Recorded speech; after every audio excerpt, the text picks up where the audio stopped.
نحمده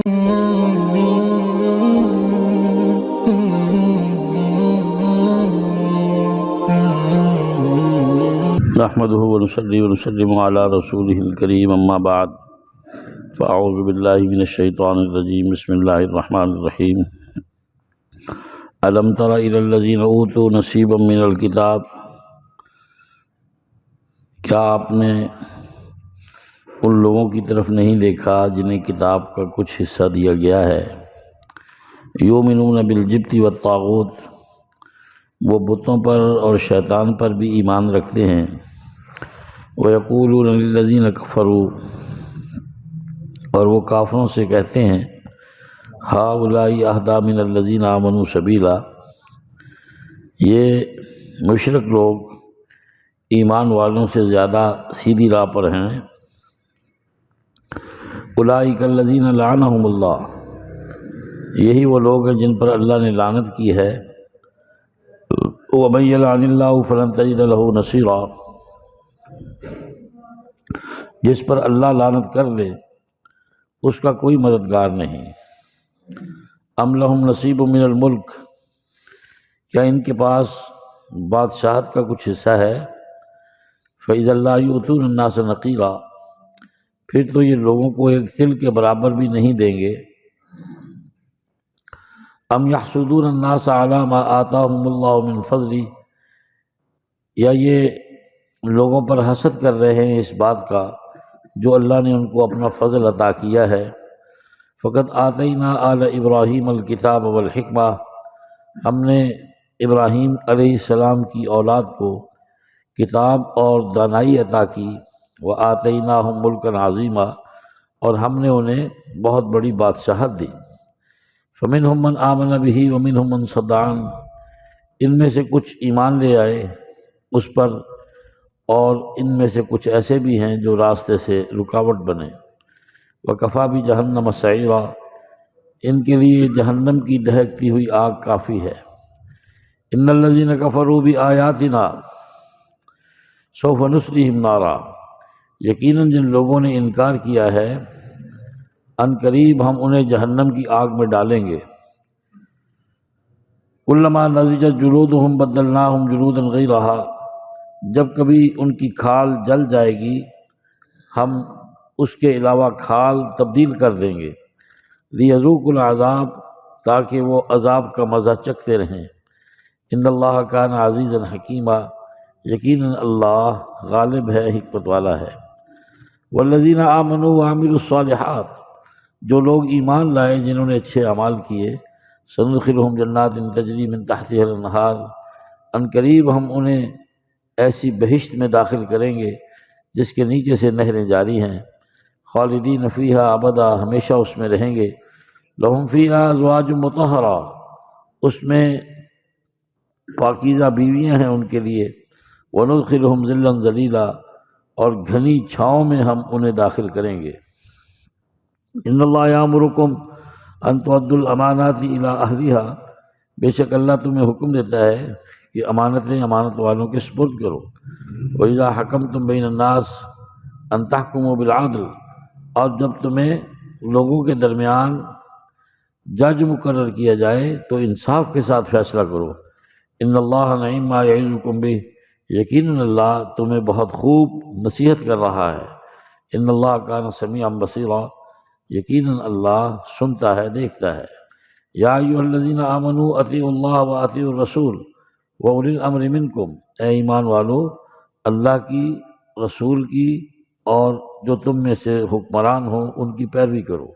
فإن تنازعتم فی شیء، اگر تمہیں کسی معاملے میں تمہارا جھگڑا ہو جائے، فردوہ الی اللہ والرسول، پھر اسے اللہ اور اس کے رسول کی طرف لوٹاؤ۔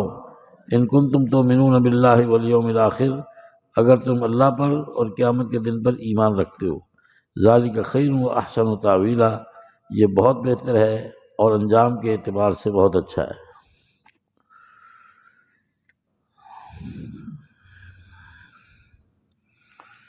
ایک دفعہ یہودیوں کا گروہ جو ہے وہ اپنے سردار کے ساتھ مکہ مکرمہ میں مشرکین کے سردار ابو سفیان سے ملنے کے لیے آیا اور ان کو اس بات کی طرف اکسایا کہ تم باہر سے جناب محمد صلی اللہ علیہ وسلم پر حملہ کرو، ہم مدینے کے اندر سے تمہارے ساتھ مل کر اس کا خاتمہ کرتے ہیں۔ اور کہنے لگے ہے تو وہ تمہارا رشتہ دار، لیکن تم اس سے کہیں بڑھ کر اچھے ہو، افضل ہو، اعلیٰ ہو، ہم اسے خود پسند نہیں کرتے، تم نے اپنے علاقے سے نکال کر ہمارے لیے اسے مصیبت بنا دیا۔ تو ابو سفیان کہنے لگا کہ اگر ہم واقعی اس سے اچھے ہیں تو پھر یہ سامنے جو بڑا بت ہے اس کو سجدہ کرو۔ تو یہودیوں نے، سردار نے یہودیوں کے اس کو سجدہ کر دیا، کہا اچھا اس کو بھی کر دو، اس نے دوسرے کو بھی کر دیا۔ تو اللہ تعالیٰ اس پر قرآن اتار رہے ہیں کہ یہ بدتمیز کیسے لوگ ہیں، لوگوں کی خوشی کے لیے محمد صلی اللہ علیہ وسلم کی دشمنی میں اپنا مذہب ہی چھوڑ گئے، اپنا مذہب ہی چھوڑ گئے۔ جیسے ہمارے حکمران جاتے ہیں مندروں میں تو ان کو خوش کرنے کے لیے مندر کے ٹال کھڑکا دیتے ہیں۔ بھئی اپنا مذہب تو نہیں چھوڑنا چاہیے، ٹھیک ہے تم حکمران ہو، تمہارا آنا یہاں مجبوری ہے، ان کی مذہبی ٹوپیاں پہننا تو مجبوری نہیں ہے، ان کے مذہبی صافے گلے میں ڈالنا تو مجبوری نہیں ہے، ان کی طرح ایسے ہاتھ ملا کر سلام کرنا تو مجبوری نہیں ہے، اور برکت کے لیے ان کے مندر کے ٹال کھڑکانا تو ضروری نہیں ہے۔ تو اس نے بھی ایسے ہی کیا، سجدہ کر دیا بتوں کو، دو بتوں کو سجدہ کر دیا۔ اب قرآن کہتا ہے خبیثو اور نامرادو، تمہیں تو تورات کا حصہ ملا، انجیل کی کتاب ملی، زبور ملی، بے شمار صحائف ملے، کہیں ایک جگہ بھی کوئی تعلیم دی گئی ہے کہ تم اللہ کے علاوہ کسی کو سجدہ کرو؟ ان کو خوش کرنے کے لیے تم نے اللہ کو ناراض کر دیا۔ یہ کیسے ہے جو کتاب کو بھی مانتے ہیں، بت پرستی بھی کر رہے ہیں، شیطان کی بھی مانتے ہیں، اور کہتے ہیں کہ یہ مشرکین مکہ جو ہیں ہؤلاء اہدی من الذین آمنوا سبیلا، یہ جناب محمد صلی اللہ علیہ وسلم پر ایمان لانے والوں سے افضل اور اعلیٰ ہیں، ان سے اچھے ہیں۔ اللہ تعالیٰ اس کا جواب دے کے فرماتے ہیں اولئک الذین لعنہم اللہ، یہ بدترین لوگ ہیں جن پر اللہ لعنت کرتا ہے، اور جس پہ اللہ لعنت کر دے اس کا کوئی مددگار نہیں۔ آگے اللہ فرما رہے ہیں کہ ان کی کیفیت یہ ہے کہ اگر انہیں دنیا کا حکمران بنا دیا جائے تو یہ کسی کو ایک تل کے برابر بھی کچھ نہ دیں، پوری دنیا کو بھوکا مار دیں۔ اب آپ دیکھ لو بھائی، یہودیوں کو تھوڑا سا معاشی استحکام نصیب ہوا ہے ہمارے زمانے میں، ان کا ورلڈ بینک ہے، ان کا IMF ہے، اور ان کا اور بہت ساری تنظیمیں ان کی اپنی مرضی کے پوری دنیا پر معاشی تسلط کی وجہ سے وہ فیصلے نافذ کر رہے ہیں۔ ساری دنیا کے مسلمان اور عیسائی ان کے سامنے بے بس ہیں، ہمارا اپنا ملک اس میں شامل ہے، اور ایک رائی کے برابر بھی ان کے دلوں میں کوئی ہمدردی کی صورت نہیں ہے۔ ہم سلام میں ڈوبے ہوئے ہیں، ہمارے پاس کھانے کو روٹی نہیں ہے، حکمران سب کچھ لے دے کے چلے گئے، جو ہیں وہ لینے کے لیے بیٹھیں گے، جیسے وہ کتا بیٹھا ہوتا ہے نا کہ مردار کا کچھ حصہ پڑا ہے تو میں بھی کھا کر ہی جاؤں، تو جو بیٹھے ہیں وہ اس انتظار میں بیٹھے ہیں کہ یہ جو کچھ بچ گیا ہے یہ ہمارے حصے میں بھی آ جائے۔ جو باہر بیٹھے ہیں وہ کھانے کے لیے لڑ رہے ہیں، جو اندر بیٹھے ہیں وہ کھانا بچانے کے لیے لڑ رہے ہیں کہ ہمارے لیے رہے، ان کے لیے نہ رہے۔ باریاں بندھی ہوئی ہیں نا پہلے تم نے کھایا، اب ہماری باری ہے۔ تو قرآن کہتا ہے یہ کسی کو کھانے کو تل بھی نہ دیں۔ اللہ اکبر۔ فرمایا کیوں کہتے ہیں یہ جناب محمد صلی اللہ علیہ وسلم پر، ان کی جماعت پر اس لیے حسد کرتے ہیں کہ اللہ تعالیٰ نے ان کو اپنی نبوت کا فضل عطا فرمایا ہے۔ اپنی نبوت کا یعنی اللہ نے حضور صلی اللہ علیہ وسلم کو نبی بنا کر ان پر فضل فرمایا ہے۔ فرمایا اس سے پہلے ہم نے ابراہیم کو کتاب بھی دی، دنائی بھی دی، اس کی اولاد میں انبیاء بھی جاری کیے، ہم نے ان کو بہت بڑی سلطنت دی۔ اب دیکھو نا، یہ اولاد ابراہیم میں سے ہی سارا سلسلہ ہے انبیاء کا، 18,000 انبیاء ہیں، ان میں بے شمار بادشاہ بھی ہیں جی۔ اور پھر اللہ تعالیٰ نے نوازا ہے ابراہیم علیہ السلام کو۔ ہمارے آخری نبی جناب حضرت محمد صلی اللہ علیہ وسلم بھی ابراہیم کی اولاد میں سے ہیں، حضرت اسماعیل کے خاندان میں سے ہیں۔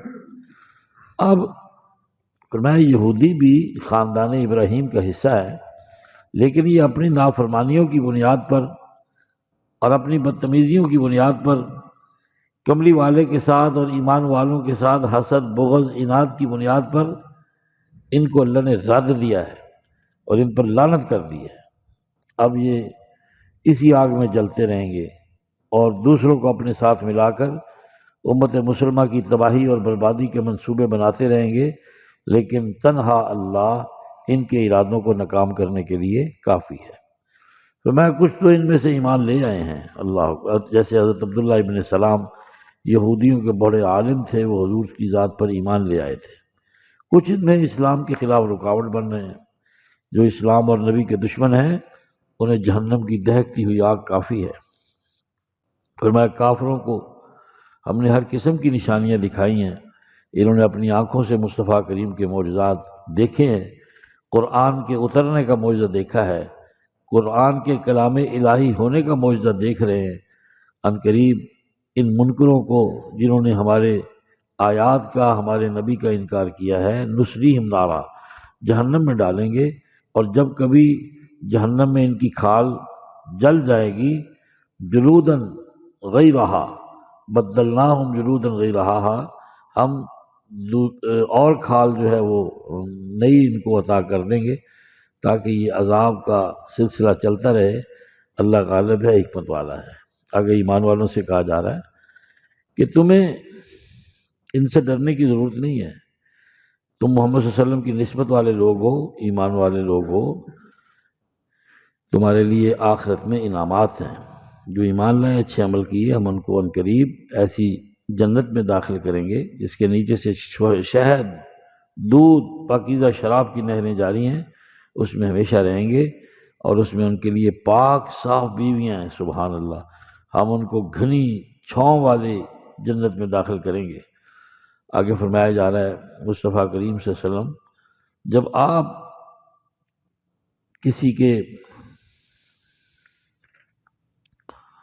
تنازع میں، فرمایا جا رہا ہے کہ اے مصطفیٰ کریم صلی اللہ علیہ وسلم، جب اللہ تعالیٰ نے آپ کو امین بنایا ہے تو آپ کے پاس اگر کسی کی امانتیں ہیں تو ان کی امانتیں ادا کر دو، ان کی امانتیں امانت والوں کے سپرد کر دو۔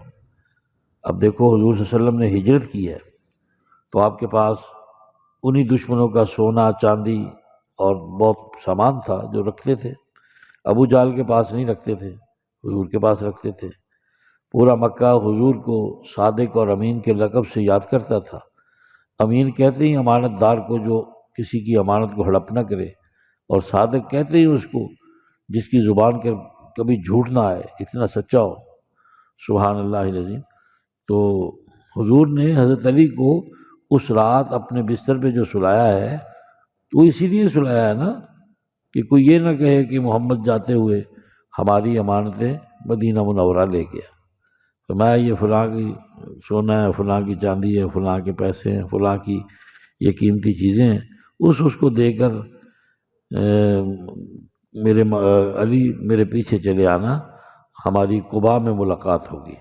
حضرت علی رضی اللہ تعالیٰ عنہ فرماتے ہیں کہ باہر 100 کافر کھڑے ہیں، تلواریں لے کے کھڑے ہیں، تو خدا کی قسم مجھے زندگی میں جو بے خبری کی نیند آئی ہے نا، وہ اس رات آئی ہے جس رات میں محمد صلی اللہ علیہ وسلم کے بسترے میں کافروں کے نرغے میں جب ننگی تلواریں لے کے وہ میرا کیما بوٹی کرنے کے لیے کھڑے تھے نا، اس رات جتنی مجھے مزے کی نیند آئی ہے اتنی ساری زندگی نہیں آئی۔ اللہ کو یہ ہے ایمان والے، یا پتہ چل جائے نا کہ فیرنگ کا خطرہ ہے، فیرنگ کا، لوگ کہنا جی ہوتے ابو سفیان جب نماز پڑھنی کوئی ضروری ہے گھرے نہیں پڑھوں گی ہے، اسی ضرور ہوتے گولیاں کھان جانا، تے ہن انہاں نوں کہو حلوے دیاں گولیاں بلکہ پیڑے بنا بنا کے تقسیم کر رہے، تے حلوے دے گوڑے کھان آ جان گے، دین کی راہ میں گولی کھانے نہیں آئیں گے۔ اور وہ جو ہے حضرت علی رضی اللہ تعالیٰ دیکھ رہے ہیں کہ 100 کافر تلواریں لے کے کھڑا ہے، حضور کے بستر پہ سوئے ہوئے ہیں۔ وہ صبح جب وہ ان کو عقل آئی کہ نبی تو ہمارے ماتھے پہ خاک ڈال کے چلا گیا ہے، انہوں نے دروازہ کھلوایا، بلکہ دیوار پھلانگ کے گئے اندر، حضرت علی کو پکڑ کے جو جوڑ کر اٹھو اٹھو اٹھو، اور سونتا دیو بھائی مانو کہ ساری رات سانو کھڑوتیاں گزر گئی، تیری نیند نہیں مکتی، دس نبی کا کتنے؟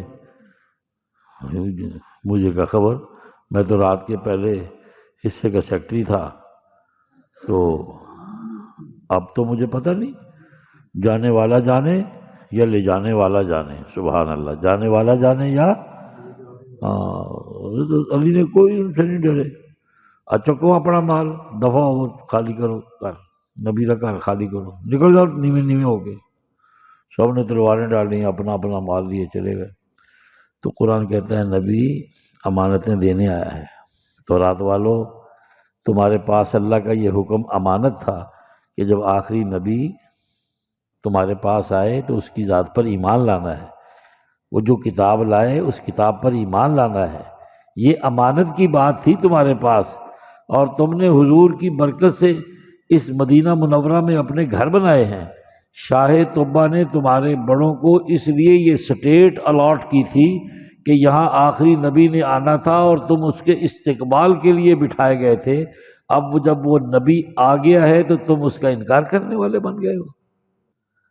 تو نبی آپ اپنے مریدوں سے بھی کہہ دو امانتیں امانت والوں کے سپرد کر دیں، اور جب لوگوں میں فیصلہ کریں انصاف کے ساتھ فیصلہ کریں۔ اللہ تمہیں خوب نصیحت کر رہا ہے، یقیناً سنتا ہے، دیکھتا ہے۔ دیکھو ایک جج کا یہ فرض ہے، حضور نے فرمایا کہ جس کو جج بنایا گیا اسے الٹی چھری سے ذبح کر دیا گیا، کھنڈی چھری سے ذبح کر دیا گیا۔ حضرت امام اعظم ابو حنیفہ رحمۃ اللہ علیہ کا جنازہ جیل سے نکلا ہے، اس وقت کے حکمران انہیں چیف جسٹس بنانا چاہتے تھے۔ آج بھی چیف صاحب دی لڑائی ہو رہی نا، فلانا ہونا چاہیے تھا تے فلانا نہیں ہونا چاہیے تھا، جہدے ریٹائر ہونے سے 3 دن نے انہوں چیف بنا دیتا۔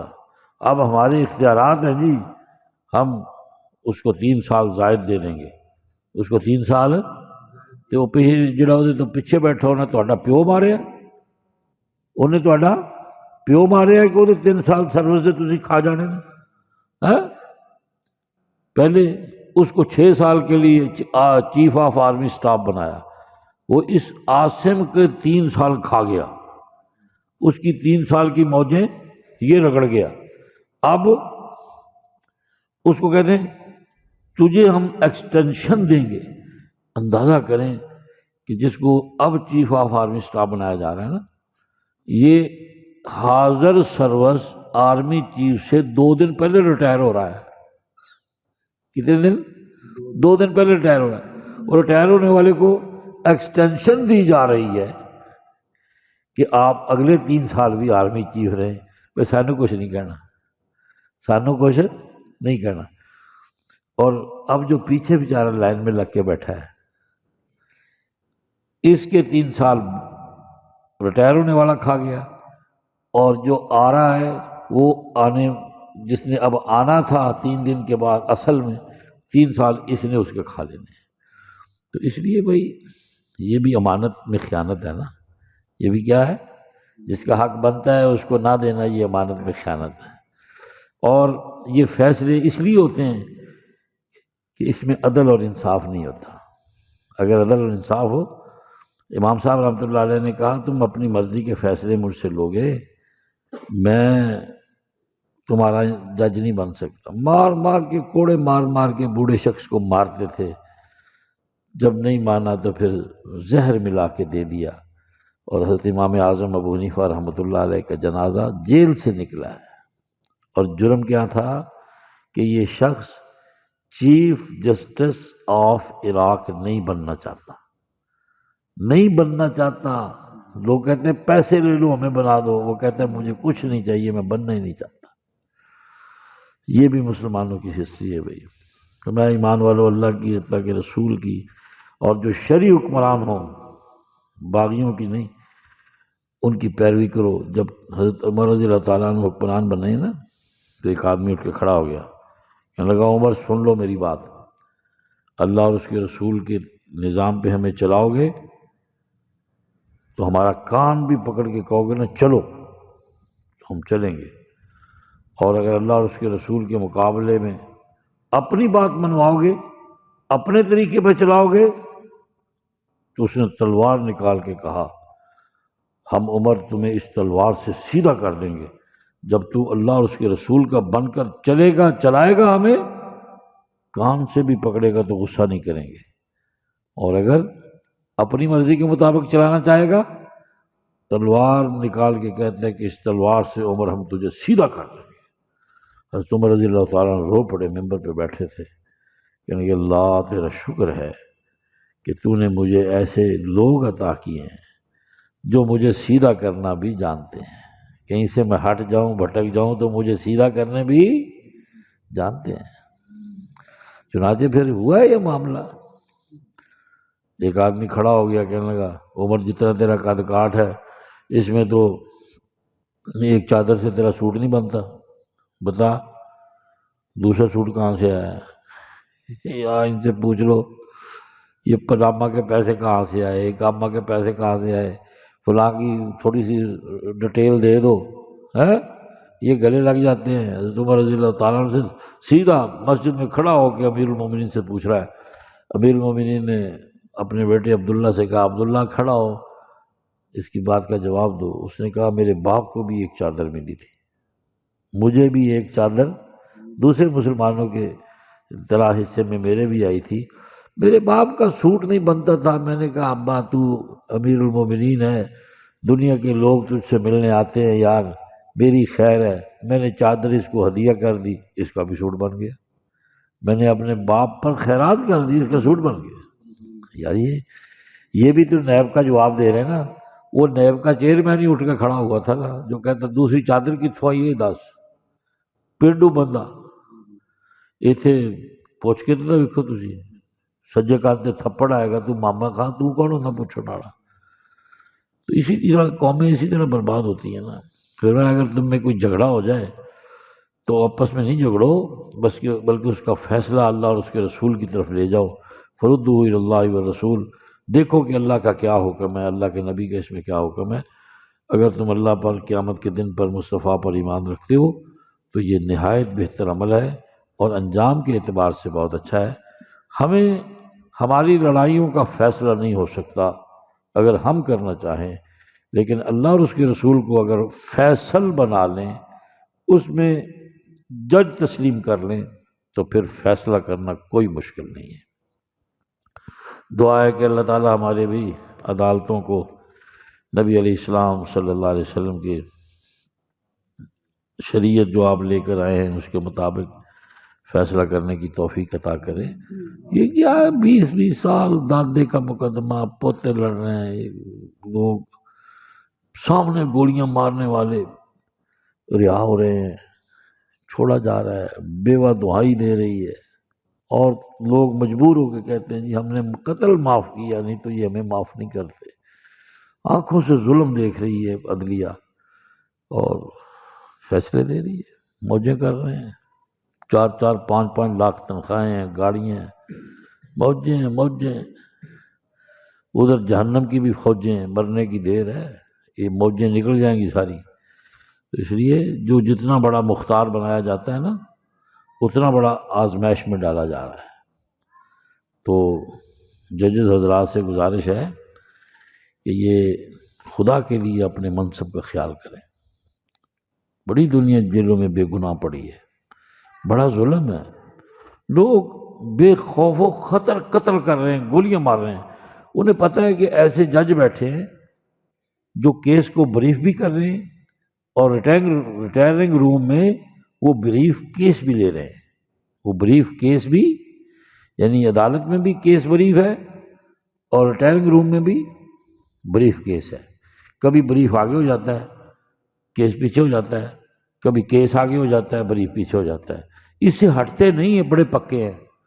کیس بریف ہو رہا ہے یعنی اس پہ بحث ہو رہی ہے، ہاں، اور کبھی بریف کیس جو ایک بکسہ ہے خاص قسم کا جس میں نوٹوں کی گتھیاں رکھ کے نا وہ پیش کیا جاتا ہے ریٹائرنگ روم میں جہاں جج صاحب نے آ کے بیٹھنا ہوتا ہے۔ تو کبھی کیس بریف ہوتا ہے اور کبھی بریف کیس ہوتا ہے۔ اللہ ہمیں کیس بریف کرنے والے جج تو عطا کریں، بریف کیس والے جج عطا نہ کریں، بلکہ انصاف کرنے والے عطا فرمائے۔